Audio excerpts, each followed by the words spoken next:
காலை ஒளி. எழுதியவர் திருமதி டோரா எட்வின். இரவெல்லாம் கனநித்திரையின் ஆவி உன்னை மேற்கொண்டது. உன்னால் ஜெபிக்க முடியவில்லை. இருள் சூழ்ந்து கொண்டது போல் உணர்கிறாய். ஜெப ஆவி இல்லை. நீ இன்று வரை பெற்றிருக்கும் நன்மைகளை எண்ணிப்பார்.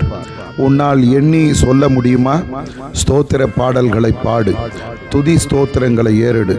நன்றி கூறி பாடு. என்னுடைய பேரன்பு எத்தனை பெரியது! ஆழம், உயரம், நீளம், அகலம் காண முடியாத குறையாத அன்பு.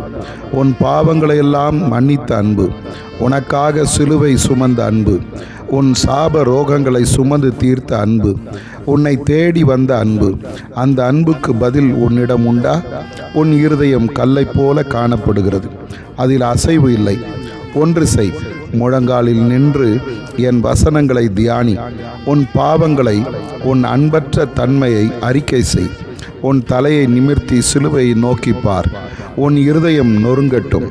தேவனே, பாவியாகிய என்மேல் கிருபையாயிரும் என்று கெஞ்சி கேள். என்னை மன்னியும் என்று கேள். மனந்திரும்பு. வசனத்தின் வெளிச்சம் உன் உள்ளத்தையெல்லாம் ஆராய்ந்து பார்க்கட்டும். இருளில் வாழாதே, எழுந்திரு.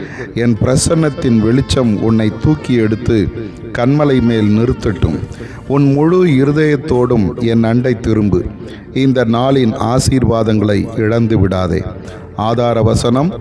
உம்முடைய வசனத்தின் பிரசித்தம் வெளிச்சம் தந்து பேதைகளை உணர்வுள்ளவர்களாக்கும்.